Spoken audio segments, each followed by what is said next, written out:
To edit a level, click on the specific level, then type in your instructions. Repeat the process for the other level with the level-specific instructions. For randomization, we will change the location of the target image.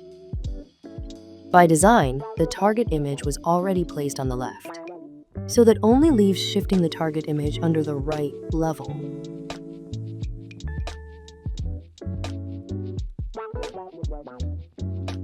Opening the trials, we can see that the changes were automatically applied to specific trials. The condition happy left shows the relevant instructions and the target image as being on the left, while the condition happy right now shows the same instructions and the target image on the right.